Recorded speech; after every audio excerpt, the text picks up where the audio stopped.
This is to address a point made by somebody named Frame Games Radio on Twitter, and it's at Frame Games. He has a lot of insights into postmodern deception and leftist stratagems. And he talks about how the left has made a concerted effort to unthing white identity. And that's through the use of conflation. And so basically, if you can imagine the political spectrum, you know, with over on the far end, you've got anti-white, where you're pro-minorities, pro-POC, but it's anti-white. You're against white interests.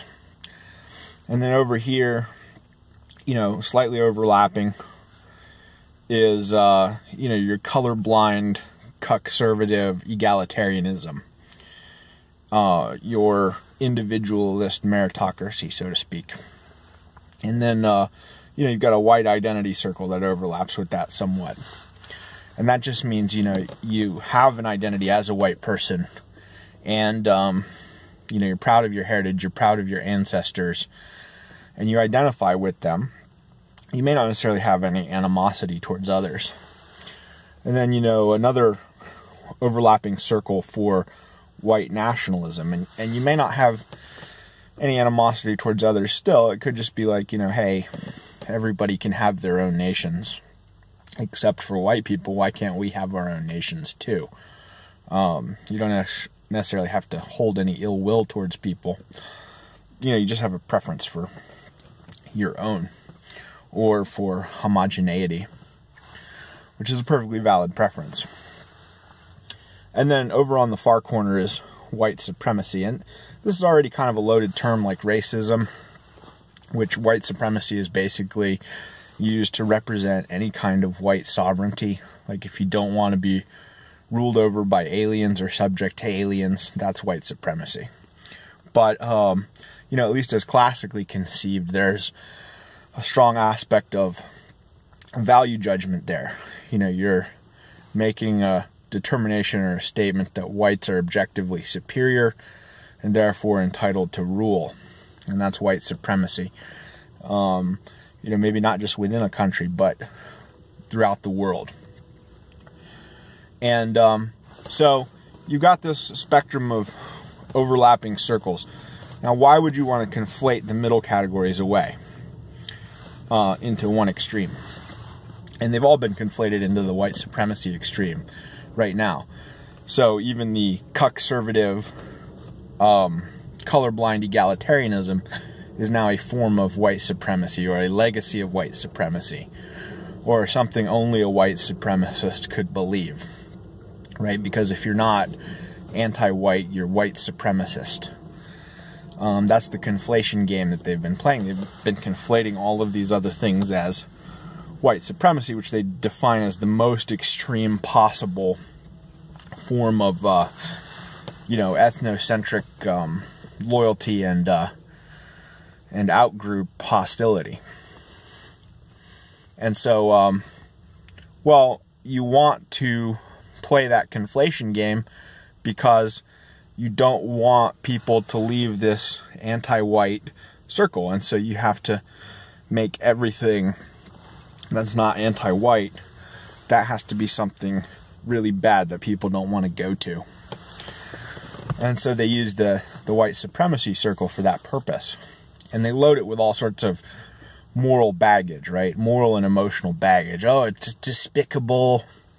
It's repugnant. It's disgusting. White supremacy. Yeah. Disgusting. Yeah. Vile. Evil. Right? So, you know, they've set up this false dichotomy where there are two choices. There's anti-white, and then there's white supremacy. And then this one over here is literally the most evil thing you could possibly imagine. And there's this parade of commas of just emotionally and morally laden terms to describe how bad it is. And it's not an argument. None of it is an argument. It's just meant to elicit an emotional reaction. And it's pretty effective at doing that. And so they want to keep you over here in this anti-white circle. And the way they do that is they conflate everything to the right of that circle with the worst possible thing to the right of that circle. And then they lay on the emotional and moral loading, framing and loading. We've talked about this postmodern deception stuff before. That's how they do. And then the final piece of the puzzle is overloading. So repeat that on full blast, all channels, all frequencies, all the time. And that's how they establish their false narrative. And it's pretty effective. Most people are going to fall for this. But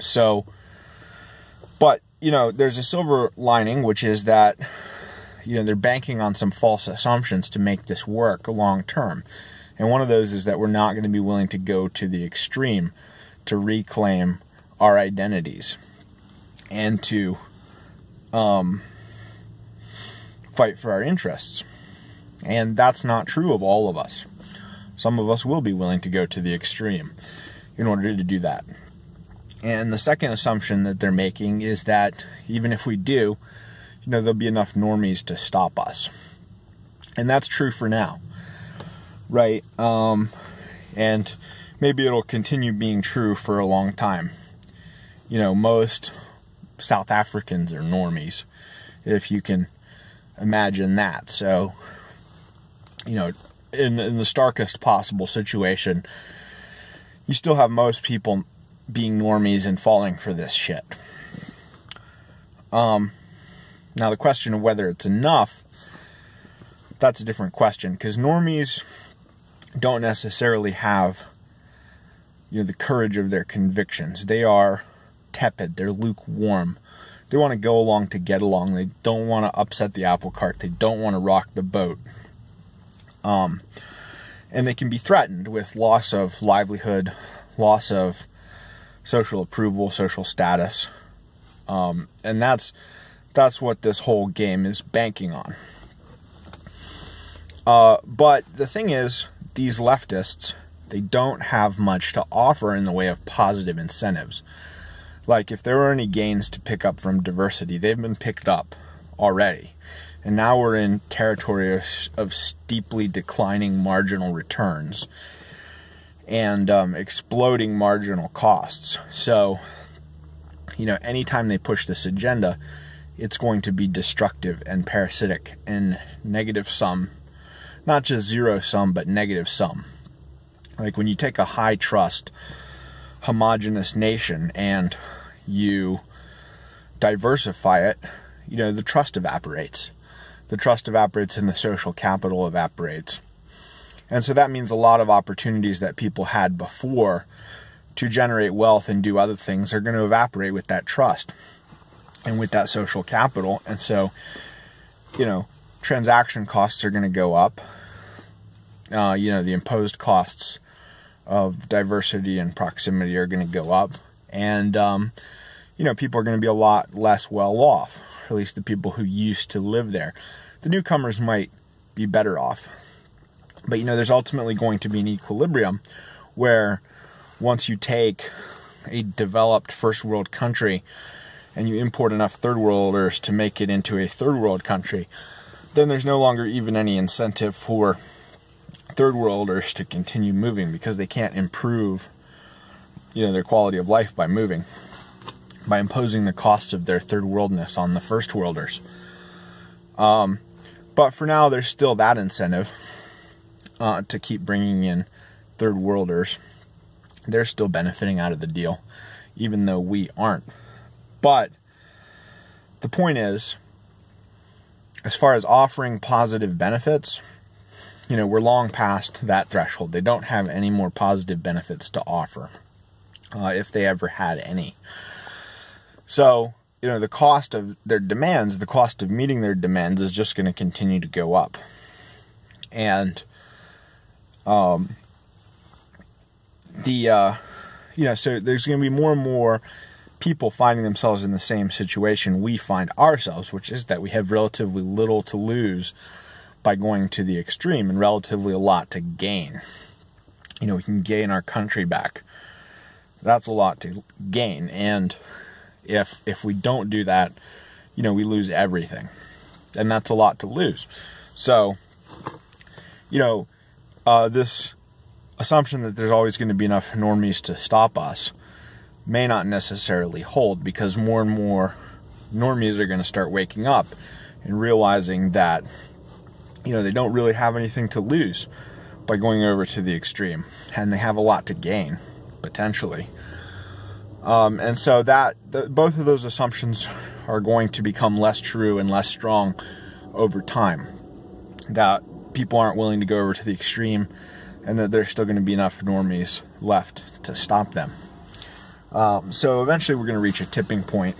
And, when we do reach that tipping point, they're going to be right to fear the wrath they have aroused and the monster they have created. And they're going to have created something far worse than their paranoid fever dreams ever could have imagined.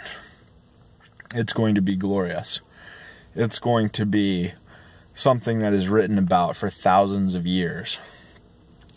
And something that is whispered in hushed tones, as a warning to others. It's going to be truly biblical when that tipping point is reached. It's going to be truly horrific. And it's going to be great.